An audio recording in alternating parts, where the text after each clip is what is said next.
आप सभी को अस्सलाम वालेकुम और दोपहर का नमस्कार। एजुकेशन अफेयर्स के इस प्लेटफॉर्म पर मैं आप सभी का हार्दिक अभिनंदन और स्वागत करता हूं कि जिस प्रकार से हमारे घर में माता-पिता हमें जब भी समस्याएँ आती हैं तो उस पर सुझाव या फिर हमें कुछ न कुछ राय विचार देते रहते हैं तथा हमारा मार्गदर्शन करते हैं कि हमें किस प्रकार से क्या करना चाहिए और क्या नहीं, क्या सही है, क्या गलत है, इन सभी का दिशा निर्देश हमें माता-पिता प्रदान करते हैं। उसी प्रकार से एक पाठचर्या भी सभी चीज़ों का निर्धारण करती हैं कि विद्यालय में क्या पढ़ाना है, कैसे पढ़ाना है तथा किस प्रकार से मूल्यांकन करना है। तो आइए आज के विषय में हम लोग चर्चा करेंगे कि पाठचर्या क्या है तथा इसके कौन-कौन से कंपोनेंट्स हैं। सबसे पहले देखते हैं कि पाठचर्या करिकुलम क्या है। शिक्षा का एक नियोजित और व्यवस्थित ढांचा है जो निर्धारित करता है कि छात्रों को क्या सिखाना है, कैसे सिखाना है और उनसे उनके सीखने का मूल्यांकन कैसे किया जाएगा। तो पाठचर्या क्या करती है कि यह एक स्ट्रक्चर, एक ढांचा है जिसमें छात्रों को कैसे-कैसे, क्या-क्या सिखाना है और कौन-कौन से शिक्षण विधियों का या फिर किस प्रकार से उनका मूल्यांकन करना है। मूल्यांकन से हमारा तात्पर्य है कि क्या उन्होंने सीखा, इसका पता लगाना। यह केवल विषयों की सूची नहीं है बल्कि इसमें शैक्षिक लक्ष्य, सीखने की सामग्री, शिक्षण विधियाँ और मूल्यांकन प्रक्रियाएँ भी शामिल हैं। इसमें क्या है, सिर्फ इसमें सीखना ही एक लक्ष्य नहीं है, इसमें क्या-क्या है, इसमें कुछ शैक्षिक लक्ष्य भी हैं। जैसे सीखने की इसमें सामग्री हो गई कि सीखने के लिए कौन-कौन सी सामग्रियों की, कौन-कौन से जो भी एड्स है उसकी ज़रूरत पड़ती है, या फिर कौन-कौन से में टीचिंग मेथड्स की, या फिर इवैल्यूएशन हम किस प्रकार से करें, फॉर्मेटिव करें या सबमिटिव करें या फिर डायग्नोसिस करें, किस तरह से करें, इन सब का एक रूपरेखा पाठ्यचर्या निर्धारण करती है। तथा आगे देखते हैं कि पाठ्यचर्या शब्द लैटिन भाषा के कुरेरे शब्द से बना है जिसका अर्थ है दौड़ का मैदान, रेस ऑफ कोर्स। इस प्रकार पाठ्यचर्या एक ऐसा मार्ग है या दौड़ का मैदान है जिस पर चलकर छात्र अपने शैक्षिक उद्देश्यों को प्राप्त करते हैं। तो इसकी उत्पत्ति क्यों से सबसे हुई है? कुरेरे। कुरेरे का क्या अर्थ होता है? रेस ऑफ कोर्स या दौड़ का मैदान, जहाँ पे विद्यार्थी क्या करते हैं, दौड़ने का क्या अर्थ है कि यह वह अपने लक्ष्यों को प्राप्त करने के लिए कई सारे उद्देश्यों को पूर्ति करते हैं। किस प्रकार से? दौड़ने का मतलब है कि एक्टिविटी के द्वारा, ठीक। फिर इसके कुछ महत्वपूर्ण परिभाषाएं हैं, उसको समझते हैं। जैसे कि संकीर्ण अर्थ में समझते हैं कि इसका क्या परिभाषा हो सकता है कि पाठ्यचर्या का अर्थ है उन विषयों या अध्ययनों के पाठ्यक्रमों से है जो किसी निश्चित स्तर या डिग्री को पूरा करने के लिए आवश्यक होती हैं। और इसका व्यापक अर्थ देखें तो पाठ्यचर्या में वह सभी अनुभव शामिल होते हैं जो छात्रों को स्कूल के मार्गदर्शन से प्राप्त होते हैं, तथा चाहे वे कक्षा के अंदर हो या फिर बाहर हो, लेकिन बाहर हो भी तो क्या हो, विद्यालय से संबंधित हो। उसमें जो भी गतिविधियां हैं, खेल है या अन्य स्कूल आधारित अनुभव भी क्या है, शामिल है। तो साधारण भाषा में हम कह सकते हैं कि एक विद्यालय में जब बालक प्रवेश करता है उसके बाद वह अपने लक्ष्य की प्राप्ति के लिए बहुत सारे उद्देश्यों को पूर्ण करता है या उद्देश्यों को करता है, उद्देश्यों को पूर्ण करने के लिए बहुत प्रकार की गतिविधियां करता है। तथा वो स्कूल के बाहर भी यदि क्या करे, जो भी गतिविधि करे वह स्कूल से ही संबंधित हो, तो वो सारे के सारे गतिविधियां, वो सारे के सारे एक्टिविटीज किसके अंतर्गत आएंगे? पाठ्यचर्या के अंतर्गत आएंगे। अब इसके हम लोग पाठ्यचर्या के विभिन्न अवयय अवयय या फिर डिफरेंट कंपोनेंट्स को देखते हैं जो करिकुलम में है। पहला है, तो इसका पहला कंपोनेंट है लक्ष्य, उद्देश्य और प्रयोजन, गोल, ऑब्जेक्टिव्स एंड एम्स। आइए इसको समझते हैं कि लक्ष्य क्या है। जैसे ये व्यापक और दीर्घकालिक उद्देश्य होता है। यह बताता है कि छात्रों से पाठ्यचर्या के अंत तक क्या अपेक्षा की जाती है तथा वह क्या चाहते हैं। उदाहरण के लिए छात्रों में आलोचनात्मक सोच विकसित करना। तो लक्ष्य क्या करती है? छात्रों में एक आलोचनात्मक सोच को विकसित करती है। और उद्देश्य क्या है? ये विशिष्ट, मापने योग्य या प्राप्त करने योग्य, प्रासंगिक और समयबद्ध या स्मार्ट विवरण होते हैं जो यह बताते हैं कि छात्र किसी विशेष विषय या इकाई को पूरा करने के बाद क्या कर पाएंगे। उदाहरण के लिए हम देख सकते हैं जैसे कि छात्र 10 तक की संख्याओं को पहचाने और लिख पाएंगे। तो उद्देश्य हो गया। तीसरा है इसी में प्रयोजन, एम्स क्या है? यह पाठ्यचर्या के पीछे का व्यापक दर्शन और दृष्टिकोण होता है जो समाज और व्यक्ति के लिए शिक्षा के महत्व को दर्शाता है।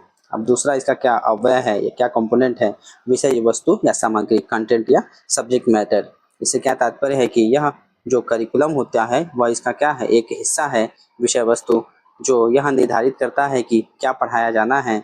इसमें वे सभी ज्ञान हो गया, नॉलेज हो गया, जो भी स्किल्स है या जो भी कॉन्सेप्ट्स हैं और विषय शामिल होते हैं जिन्हें छात्रों को क्या है सीखना होता है।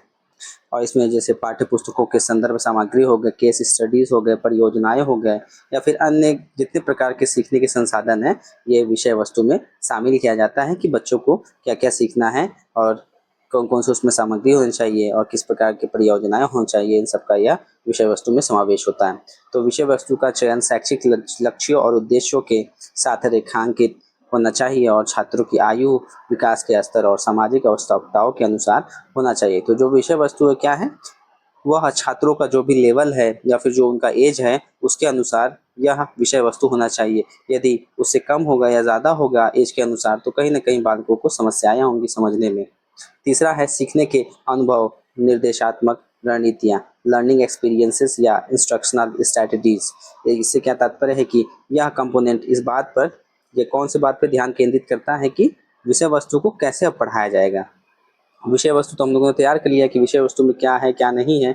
अब उस विषय वस्तु को हम लोग कैसे पढ़ाएंगे, छात्रों को कैसे सीखने में यह मदद मिलेगी।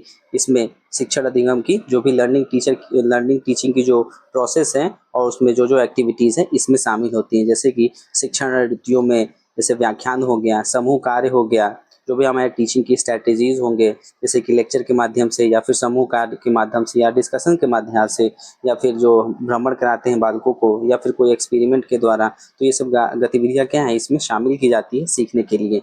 और इन अनुभवों को इस तरह से डिज़ाइन किया जाता है या इन अनुभवों को इस तरह से डिज़ाइन किया जाना चाहिए कि छात्रों को क्या हो, विषय वस्तु को समझने में या लागू करने में बहुत ही मदद मिले या उन्हें आसानी हो।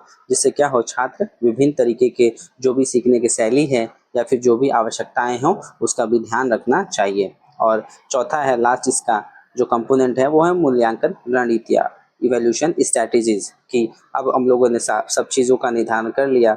इसमें विषय सबसे पहले तो हम लोगों ने लक्ष्य का निर्धारण किया, उद्देश्य हो गए या प्रयोजन हो गए, फिर उसके बाद हम लोगों ने विषय वस्तु को देखा कि उसमें क्या-क्या पढ़ाना है। और फिर उसके बाद तीसरा है कि अब लर्निंग टीचिंग का प्रोसेस होगा कि किस तरह से बालकों को पढ़ाना है, कौन-कौन सी सामग्रियों का प्रयोग करना है, कौन-कौन से जो हमारे टीचिंग मेथड्स उसका प्रयोग करके सिखाना है। इन सब के बाद अब क्या करेंगे, एक मूल्यांकन की रणनीति तैयार करेंगे। यह पाठ्यचर्या का अंतिम लेकिन महत्वपूर्ण कंपोनेंट है।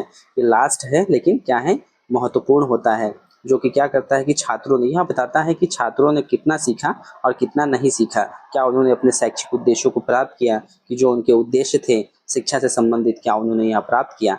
तो मूल्यांकन एक सतत प्रक्रिया है जो छात्रों की प्रगति को मापने या फिर शिक्षण की प्रभावशीलता का आकलन करने और पाठ्यचर्या में आवश्यक समायोजन करने में मदद करती है। तो मूल्यांकन इन सभी प्रक्रियाओं को पूर्ण करने में तथा यह बताती है कि क्या हमारा जो हमने पढ़ा या जो बालकों ने पढ़ा क्या वो सही से पढ़ा, जो हमारे पढ़ाने की शैली थी क्या वह प्रभावशील थी, जो और इसके द्वारा क्या करते हैं हम आकलन करते हैं या और उसके बाद क्या यह समायोजन करने में सही रहा। फिर जो मूल्यांकन के जो भी तरीके हैं वो परीक्षाओं में से क्विज हो गए, परियोजनाएँ हो गए, तो इसको कैसे हम मूल्यांकन को कैसे करेंगे?